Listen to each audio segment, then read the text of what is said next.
Selamat pagi, selamat siang, selamat malam buat para mahasiswa dan para netizen yang budiman. Kita bertemu lagi pada mata kuliah dasar pemrograman, struktur data dan algoritma pemrograman ya.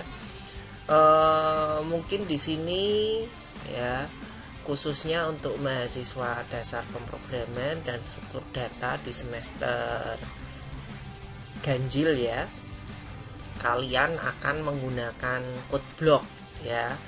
Nah, untuk mahasiswa semester 3, karena selama semester 1 dan semester 2 kalian menggunakan Python, di sini kita akan mulai dengan kita akan kembali lagi menggunakan C++.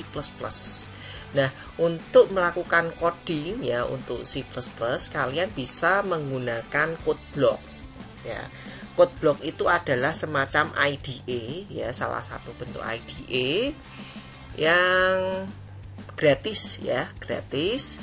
Dia bisa untuk digunakan untuk C++ dan Fortran. IDE itu Integrated Development Environment. Jadi dia editor ya, lalu ada compilernya ya, ada compilernya dan ada debugger jadi satu ya. Nah, editor selain ada code block, sebetulnya kita juga bisa nulis dengan menggunakan notepad ya, tapi mungkin kalau notepad itu akan membuat mata sakit ya, apalagi kalian biasa menggunakan VS Code untuk menulis program dengan Python. Nah, karena kita menggunakan code block di sini, sebetulnya kalau kalian mau pakai VS Code juga tidak masalah ya, boleh-boleh aja. Tapi mungkin di sini kita seragamkan karena menggunakan bahasa C, mungkin saya rekomendasikan menggunakan code block. Tapi kalau kalian sudah nyaman menggunakan VS Code, tidak masalah. Nah, untuk code block ya, kalian searching aja di Google, tuliskan code block. Sebetulnya ini harusnya tambah S ya. Nanti kalian bisa masuk ke websitenya. Websitenya kebetulan sudah ada page download dan binary release. Kalian mungkin bisa masuk ke download ya. Dari download di sini kita masuk ke binary release ya. Lalu yang berikutnya, Anda bisa pilih platform Anda atau OS Anda ya. Kalau kebanyakan sih pakainya Windows ya, walaupun ada Linux atau Mac OS ya. Kalau saya sendiri pakai Windows, maka Anda bisa pilih Windows. Nah, di sini ada beberapa setup ya. Mungkin kalau code block yang lengkap kalian bisa masuk ke yang setup aja, code block 20.03 ini yang terbaru.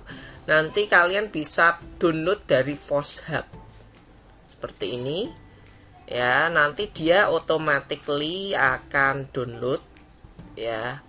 Ini karena tadi saya sudah download, maka dia akan menanyakan ini ya, multiple file, allow atau block ya. Di sini saya akan kembali ya, ini otomatis ya, jadi dia akan otomatis.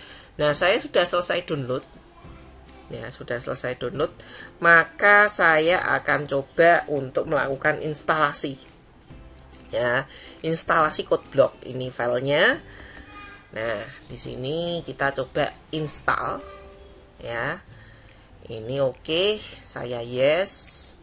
Nah, ini code blocknya, kita pilih next, I agree, default, next. Lalu di sini tempat instalasinya letakkan aja di C saja ya. Lalu kita install. Nah, aplikasi ini cukup ringan ya, jadi kalian bisa gunakan code block ini untuk komputer yang speknya rendah. Jadi dia tidak meminta spek yang terlalu tinggi. Nah, kita tunggu sebentar lagi selesai. Mungkin instalasinya tidak butuh waktu lama, tidak butuh sampai 5 menit ya, ini mungkin kurang dari 5 menit. Kita tunggu sebentar lagi selesai. Ini saya juga sambil install ya. Oke, do you want to run? Oke, saya pilih yes saja. ya. Pilih no juga tidak masalah, tapi ini kita run sekalian. Di sini installation complete ya. Oke, di sini current default compiler adalah GNU GCC compiler. Jadi ini adalah apa itu namanya, compiler yang default. Oke, kita oke. Terus di sini ada next, finish. Sebentar. Nah, ini ya. Di sini ada file asosiasi. Ini akan menanyakan ya, code block current is not default application for C and C++. Ya, kita bisa pilih yang asosiasi. Ya, kita asosiasikan untuk code block. Oke. Dah, ya. Lalu kita akan membuat project baru.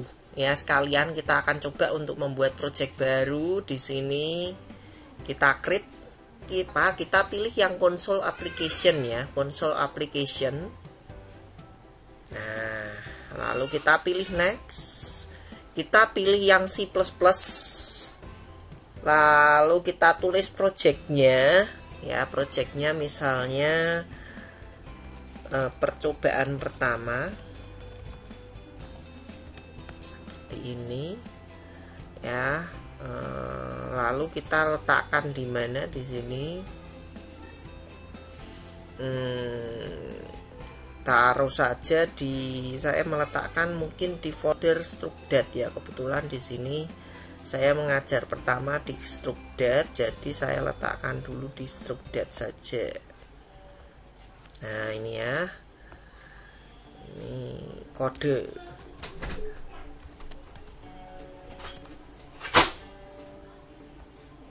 Ya, terus saya save ya, next, finish ya.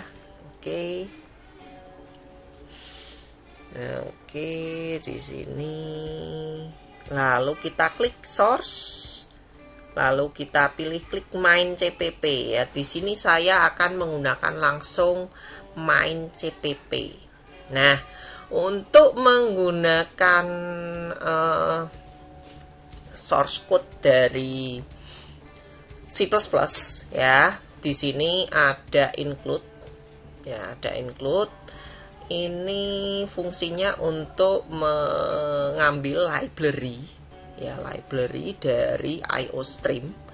Lalu di sini ada using namespace std ya, std itu standar ya sebetulnya.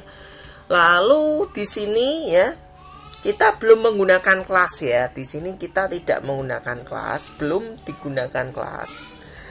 Di sini hanya ada satu main program atau fungsi utama ya. Fungsi utama yaitu int main. Jadi namanya fungsi utama adalah int main. Lalu berikutnya di sini ada cout. Cout ini fungsi untuk print ya, untuk mencetak ke layar ya. Mencetak ke layar atau ke konsol ya. Lalu cout seperti ini ya, dilanjutkan dengan nl ya. Nl ini untuk mengakhiri, kita return. Kita coba dulu, kita jalankan build and run.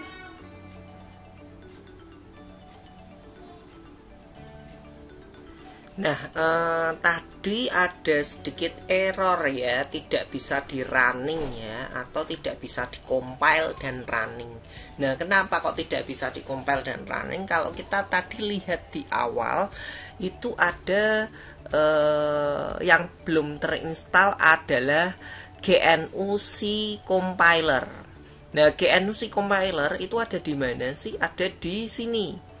Jadi seharusnya tadi yang diinstal adalah code block 2003 min gw setup, yang pilih yang ada mini gw-nya ya, tidak yang setup tapi yang mini gw-nya ini ya. Kita bisa download dari sini ya. Nah, ini ya, ada beberapa pilihan Ya, kalian bisa pilih yang 64 bit ya, include compiler. Tapi kalau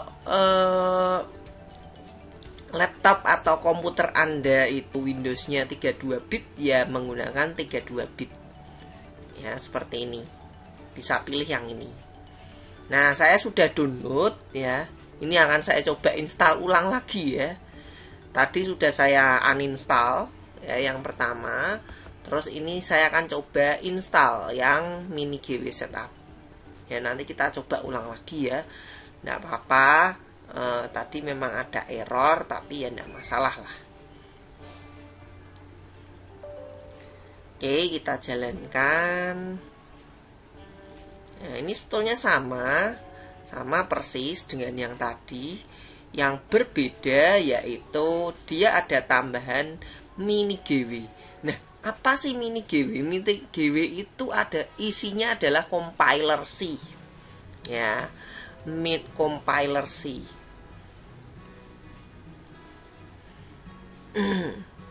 Tahu compiler ya? Nah, bagi Anda kalau masih belum tahu yang namanya compiler, jadi compiler ya, sambil menunggu install ini ya, saya sambil jelaskan. Compiler itu adalah sebuah software yang digunakan untuk menerjemahkan bahasa pemrograman, dalam hal ini adalah bahasa pemrograman C, ke bahasa assembly ya, ke bahasa assembly. Apa sih bahasa assembly itu? Bahasa assembly itu adalah bahasa tingkat rendah yang nanti dapat dibaca oleh OS atau sistem operasi. Nah, dari sistem operasi itu akan diterjemahkan lagi ke bahasa mesin sehingga dapat mengeksekusi sebuah file ya, sebuah perintah.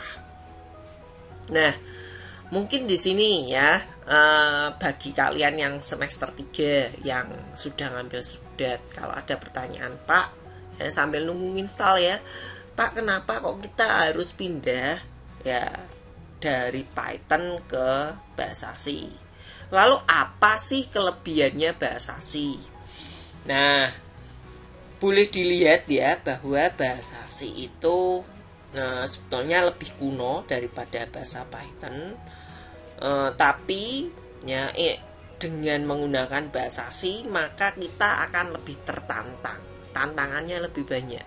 Kalau kalian pakai bahasa Python, function itu sudah banyak sekali, kalian bisa tinggal pakai. Tapi kalau bahasa C ada beberapa fungsi yang kalian tidak bisa gunakan, malah mungkin banyak sekali fungsi di Python yang kalian tidak bisa gunakan. Nah, lalu kelebihan bahasa C itu apa? Bahasa C karena dia bahasa pemrograman tingkat menengah, jadi bahasa C ya, kalau C++ itu sebetulnya tingkat tinggi, tapi kalau bahasa C itu tingkat menengah. Bahasa C++ itu juga cukup dekat dengan bahasa C karena dia hanya pengembangan ya. Kalau C++ itu basisnya object oriented, dia bisa object oriented juga. Walaupun dia bisa struktural, bisa prosedural, dia juga bisa object oriented. Lalu bahasa C itu lebih mudah untuk mengakses hardware. Ya, jadi mengakses hardware itu lebih mudah dengan menggunakan bahasa C. Itu aja sih kelebihannya dibandingkan dengan Python. Tapi walaupun demikian ya, bahasa Python itu kan karena sudah banyak saat ini kan lagi ya, lagi banyak digunakan ya, cukup banyak digunakan. Pastinya banyak sekali library yang bisa digunakan untuk memudahkan kita dalam mengakses hardware secara langsung ya. Jadi sebetulnya kenapa kok kita menggunakan bahasa C? Masalah lain, keuntungan menggunakan bahasa C itu adalah secara algoritmik ya, secara dasar kalian akan lebih mudah memahami ya. Oke, ini sepertinya installnya lebih lama dari yang tadi ya, karena di sini juga ada mini GUI-nya. Kita tunggu aja sebentar.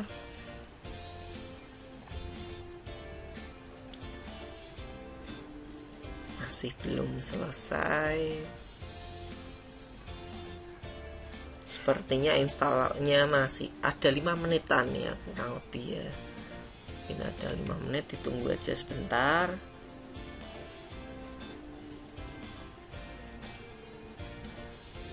Nah, ini kalau sudah selesai, yes ya. Ini di next saja. Di finish. Nah, dia akan open lagi ya. Kita coba ulangi.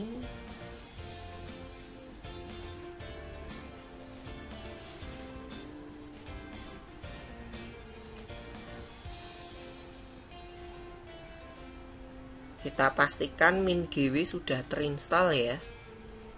MinGW-nya. Nah, ini mini GW-nya sudah ada ya.